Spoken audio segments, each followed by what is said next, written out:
Welcome to the Living the Dream podcast with Curveball. If you believe, you can achieve.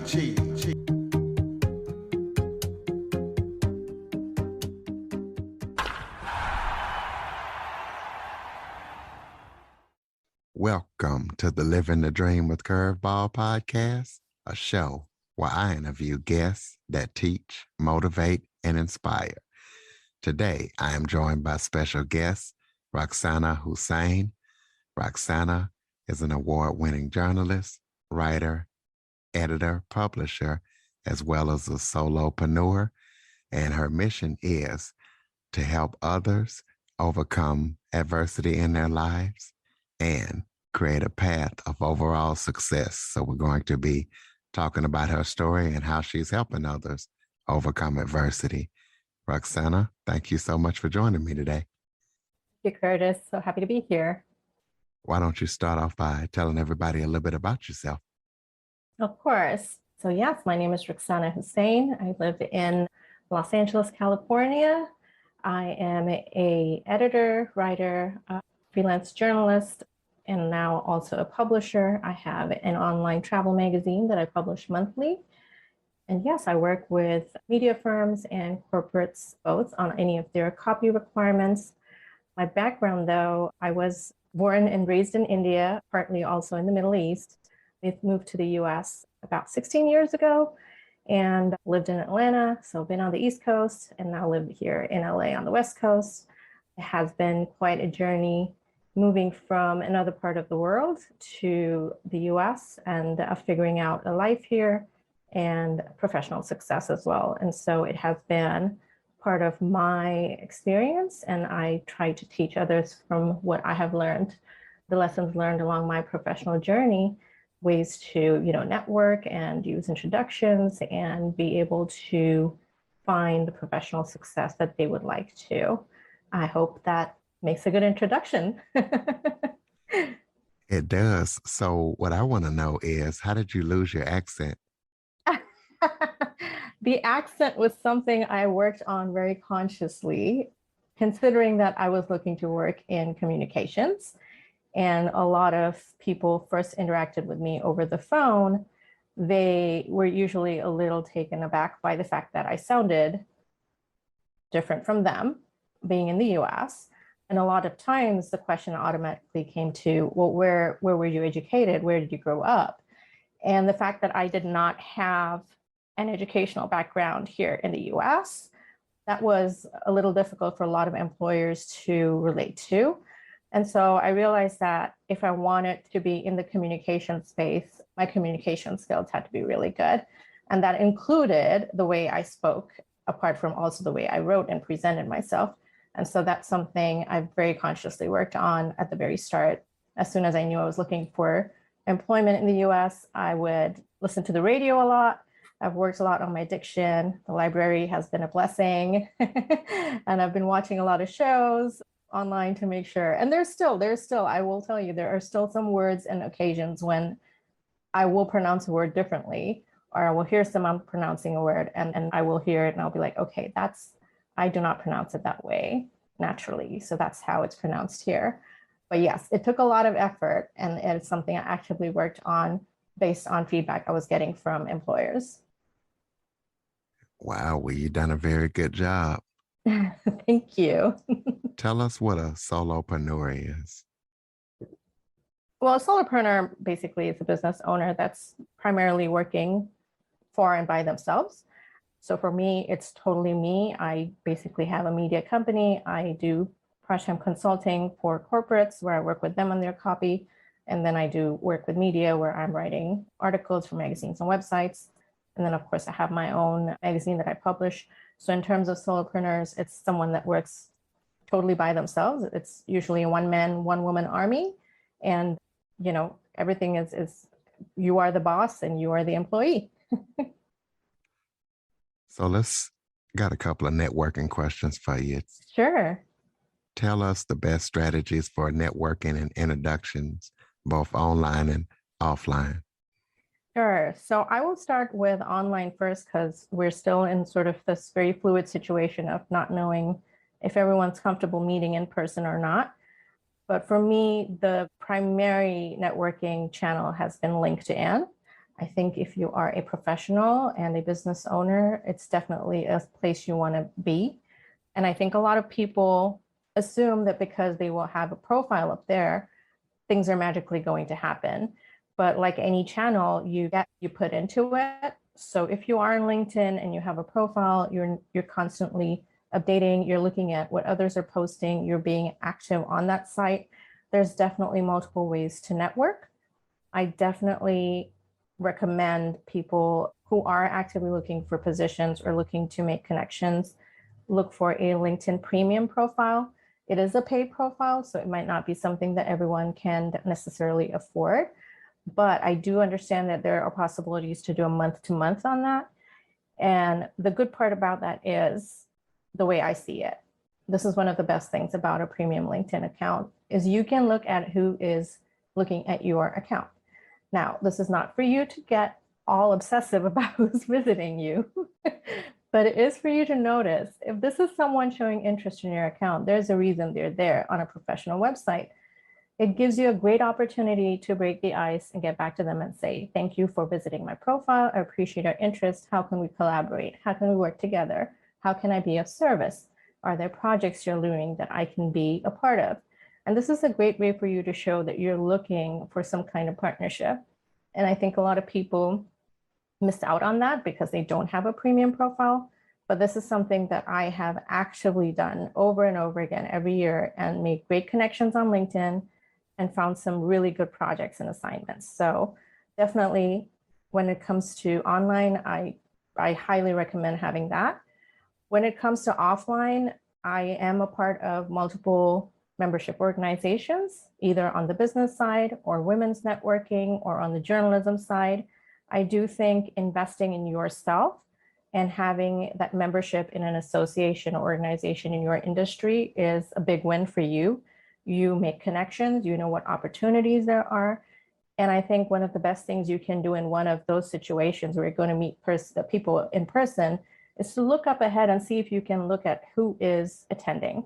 A lot of times there will be a list of attendees. There will be some kind of mention of the speakers, who you can expect to meet there. And if there are people you want to meet, look ahead and see if you can get an appointment with them. Again, try to connect with them on LinkedIn, or if they have an email, an official professional email online that you can find, connect with them and ask them for a little bit of their time at this event, which means both of you know you're going to meet each other at this spot. Both of you know that you're going to get something out of this networking event that you previously didn't know anyone at.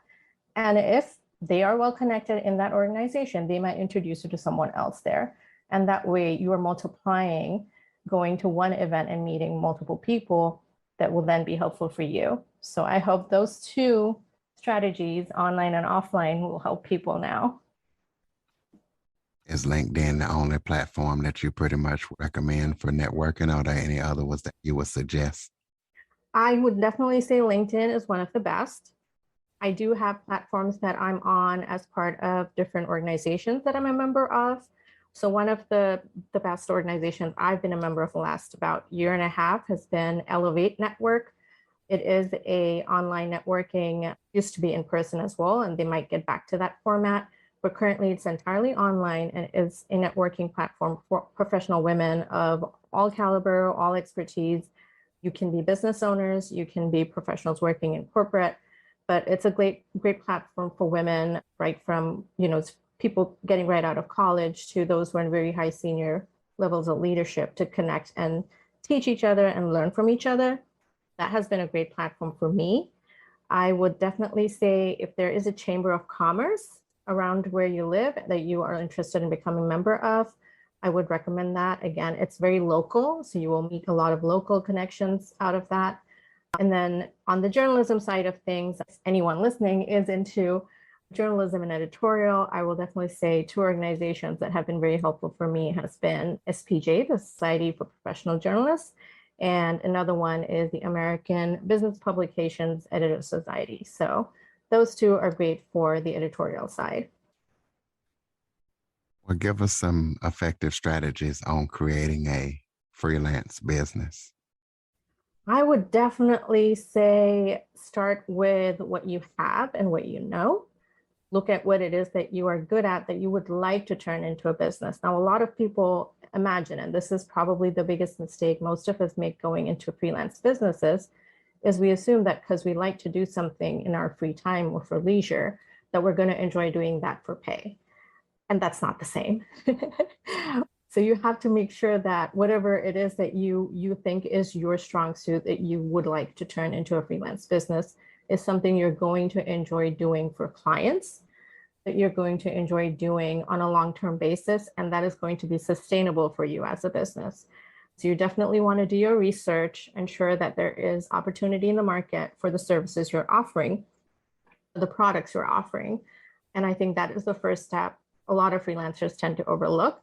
And I would say the other one in terms of freelance businesses is you have to understand, especially if you're going to be a solopreneur, you are the beginning and the end of the business. And a lot of people forget that aside from doing the work itself, which is in my case, if it is writing or editing, aside from that, you're also going to have to do a lot of things, which if you were working for a company would be done by other people doing those functions.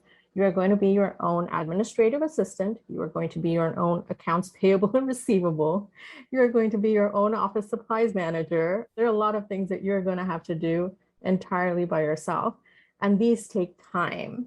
So if you imagine that you were going to write and write day in and day out for 8 hours and no one was going to stop you, you probably are only going to get 4 to 5 hours a day because there are other things that you will need to do. Your social media, your marketing, your outreach, you're chasing bills. Sometimes that's a thing, chasing your checks and payments, trying to network with other people.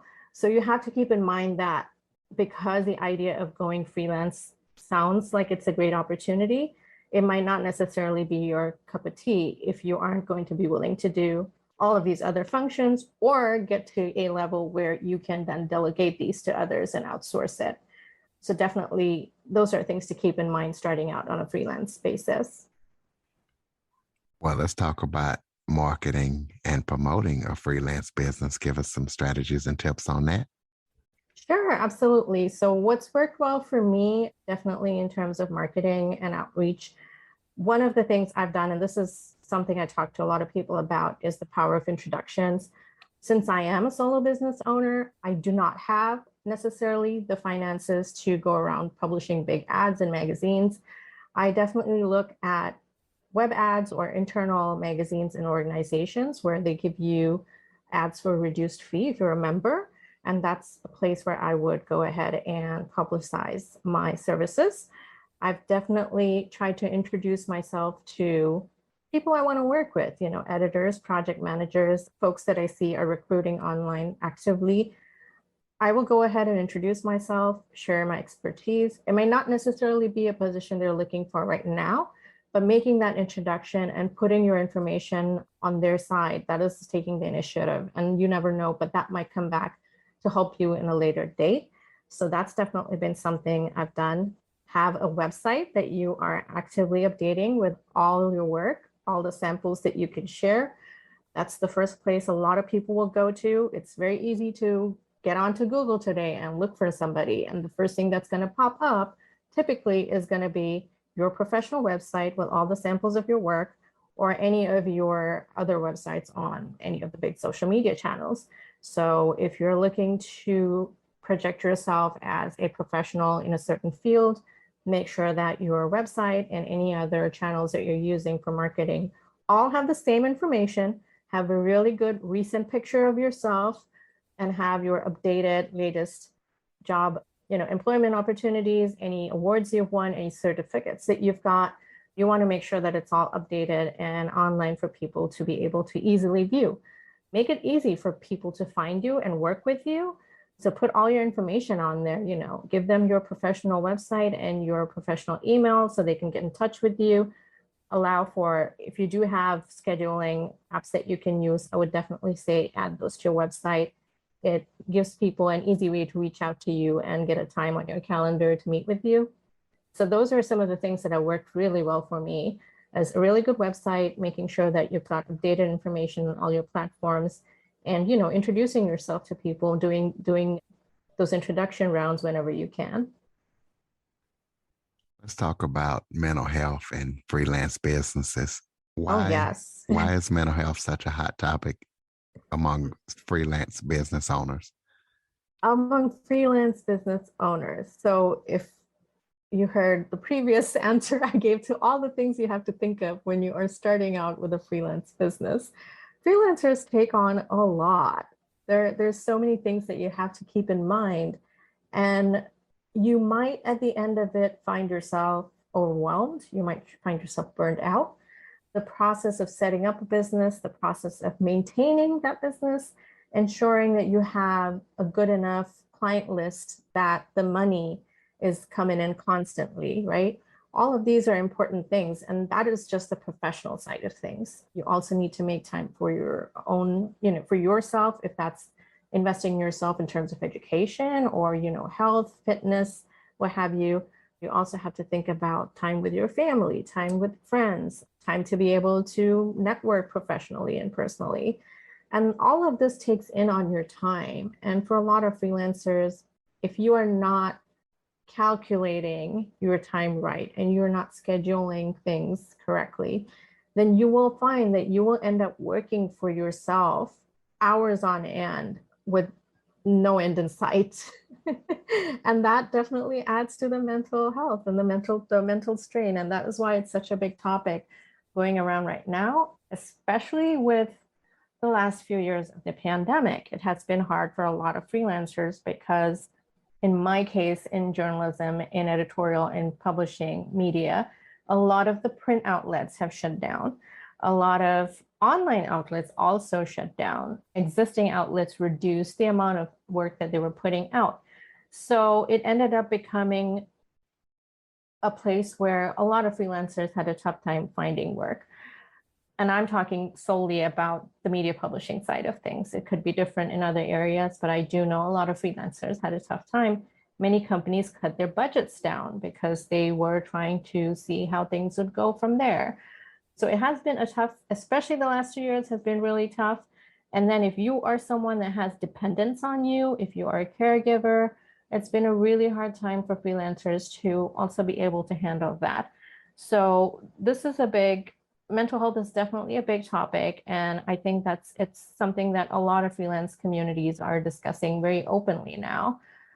And, just trying to help everyone with how to manage mental health, how to prioritize self-care, and really how to really take care of yourself better. Because at the end of the day, if you're not doing good, you can't work at the best levels possible. And that's going to show in your work. If somebody wanted to jump into travel journalism and writing, talk about some tips that could help them get into it. Of course, I definitely say start out with your research as always. Look at who is hiring for travel writing positions. If you want to be a freelancer, look at which outlets are featuring travel stories. And not all of them are going to be travel per se. Some stories might be, related to travel in some way, but not necessarily a direct travel story. And by that, I mean, travel story could be, what are you going to do for 5 days in New York? But on the other hand, you could also talk about 5 must-see museums or 5 great architectural structures. And that isn't necessarily a travel story. It could also go into an art and design magazine. So there's multiple ways that you can look at that, but definitely look at which outlets are featuring travel stories right now. Look at what kinds of travel stories. Is it first person? Is it, quick 500-word articles? Is it a full 1,000, 2,000 word piece on a certain destination? And then try to see how you can pitch to the editors. Look at the names of the editors, look at who is assigning these stories, and try to see if you can pitch them. You definitely want to have some great slants on the destinations that you want to talk about. Just general articles on what to do in LA or what to do in London have been done to death. But if you have a very unique angle on it, something about how can a family of 5 visit LA on a budget, that might be something interesting for editors to look at. So look at the magazine, look at the audience. Is it a budget crowd? Is it a luxury crowd? take a look at what kind of story slants they have going on, and then try to go in and pitch your story to the editors there. So definitely do your research. That's a big part. Have a very good story slant to pitch to the editor. That is also a big part. And then this goes generally, and doesn't have to do necessarily with freelance writing, but be professional in the way that you work. So if you get a certain project from an editor, make sure that you're following everything they're telling you, have your work submitted on deadline, and just make it easy for them to work with you, so that if you've been able to make that connect the first time, and then another opportunity arises for them to assign you work, that they will think of you because it was so easy to work with you. Well, I know you've done a lot of traveling in your lifetime, so tell us about the most inspiring places that you've traveled to. Oh gosh, how much time do we have? And I haven't even, I will tell you, I have not traveled to very many places. It's been quite few compared to a lot of folks out there that are full-time travel journalists. But I will say some of the most inspiring places, oh my gosh, I think visiting Poland was amazing. A lot of people forget Poland is really one of those hidden gems in Europe that many people do not visit. And I say that inspiring because I did get to visit Auschwitz and the camps there. And I will say that for someone that only read that in a textbook and, saw videos and movies about it, to be in that place and to understand what part of human history took place there, I think everyone needs to visit once in their lifetime to understand what happened in our past and how we can learn from that and know never to have to repeat that again in our lifetimes, at least. So it was definitely a beautiful city, but an experience of my lifetime to be able to be in Auschwitz for sure. I think in terms of really enjoyable, aspiring experiences would be, I know everyone would say this the minute they hear of Africa or Tanzania, but I have done a safari in Tanzania at the Ngorongoro crater, and I will say that was one of the most beautiful things, to be an onlooker and watch really just wildlife and nature in its own state of affairs. I think living in cities and living in these very what do I call it, busy metros of ours, we tend to forget just how much is out there. And when you're in the middle of all of that, it's really, really beautiful. But yeah, those were two really great experiences to have. So tell us about any current or upcoming projects that you're working on that people need to know about, any writings, any books, anything like that. Oh, of course. So I definitely will say that I would love for folks to check out Traveler and Tourist. That is my monthly travel magazine. It is digital, so it's online. It is subscription only, so you will have to go to travelerandtourist.com and subscribe to it. But it's monthly. It will come straight to your inbox, and it's 52 pages of all kinds of travel inspiration. It's a very interactive magazine because all of the businesses and the experiences are linked on there. So if anyone is interested in reading further about it, they can easily click through and move on to the next. So I would highly recommend trying to subscribe to it. That is something that I'm working on ongoing, and that is going to be my focus for the next year or so. My magazine is actually currently in the running for a grant, which will help me fund a few more writers next year. So I'm very excited about that. And aside from that, I continue to do my work writing and editing for magazines that focus on diversity and travel and lifestyle. So I'm happy to, at any point make connections with anyone that is interested on any of those topics through my website, which is on ruksanawrites.com. You just gave out the website, so you can have any social media links. That way people can connect with you that way as well. Of course. So it's Traveler and Tourist. You can find me on Facebook. You can find me with Ruksaana Hussain on LinkedIn and on Instagram and on Twitter. All right. There you go, guys. You can definitely connect with Miss Ruksaana. Why don't you give us some final thoughts before we close it out? Well, I'd definitely like to say thank you so much for having me today, Curtis. I appreciate the opportunity to speak with you. I hope I have shared a few things that are helpful for someone out there that's on their professional journey, either as a freelancer or a solopreneur. I'm more than happy to speak to anyone or connect with anyone that would like to at any point, hear about anything professionally in terms of networking or introductions. I do welcome everyone to connect with me on LinkedIn. That is where I am most active. I do share a lot of opportunities and reading material on Twitter, and I would recommend that you connect with me there as well. So thank you so much. I hope everything I've shared has been helpful, and I look forward to hearing more of your episodes, Curtis. Well, I appreciate you. It definitely has been helpful and inspiring. And listeners, I would like to ask you to follow, rate, review, share, and connect with Ruksana, and share this episode to as many people as possible, especially all the business owners and solopreneurs out there. And Android listeners, go to the Google Play Store and download the Living the Dream with Curveball podcast app. Ruksana, thank you so much for joining me today. Thank you, Curtis. It was a pleasure.